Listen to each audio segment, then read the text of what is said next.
বন্ধুরা আবার একটা নতুন রেসিপি চলে এলাম। এটাকে তেল দিয়েছি, ওখানে তেজপাতা দিলাম, আর এটাকে পাঁচফোড়ন দিয়ে দিচ্ছি। আর এদিকে দেখো ডাঁটা, কাঁচা কলা, ডাঁটা আর আলু আমি দিয়ে দিলাম।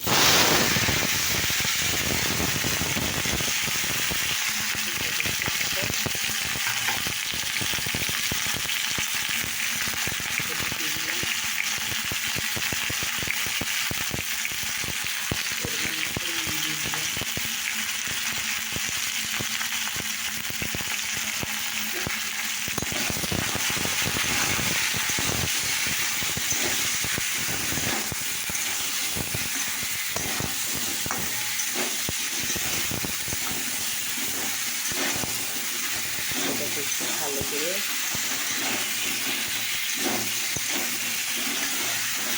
নাড়াচাড়া করে নিচ্ছি। এটাকে নাড়াচাড়া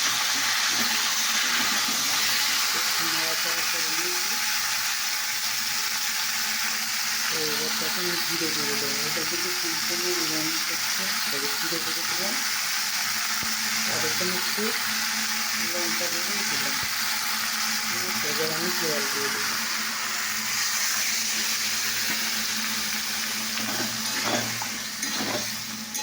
এটা এবার কষতে লাগবে। এটাকে বন্ধুরা আমার কষা হয়ে গেছে। এটাকে আমি এবার জল ঢেলে দিলাম।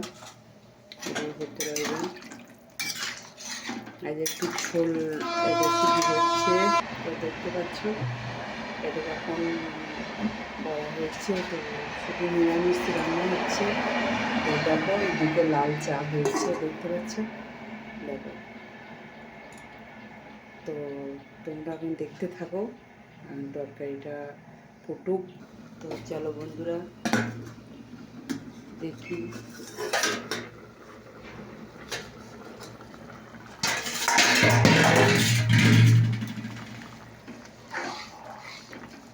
কিন্তু একটু সেদ্ধ হবে, যেহেতু দেখছি ঝোলটা রেডি হয়ে গেল। দেখো, তো ওখানে একটু হবে। এইবারে চলো চা ছাঁকবো।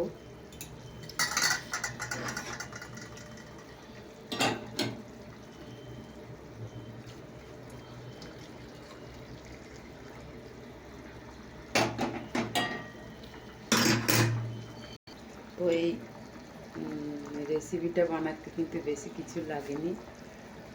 তো একটু শুধু মশলা লেগেছে, জিরে গুঁড়ো, লঙ্কা গুঁড়ো, নুন, হলুদ তো দিতেই হবে, আর তেল, পাঁচফোড়ন, তেজপাতা, ব্যাস সেইটুকুই। একটু নিরামিষ, একটু ঝোলের মতো হয়ে গেল। তো তোমরা এটা ঘরে বানিয়ে তোমরা যে কে খেতে পারো বানিয়ে, তো এটা খুব সুস্বাদু হয়। তো আমার মুখের কথা নাকি এমনি তোমরা একবার ঘরে বানিয়ে খেও না, দেখবে হালকা পাতলা ঝোলের উপরে দারুণ একটা রেসিপি তৈরি হয়ে যাবে, বা এটা একটা মানে সুস্বাদু একটা খাবার হয়ে যাবে। তো তোমরা এই খাবারটা খেলে তোমরা ভুলতেই পারবে না।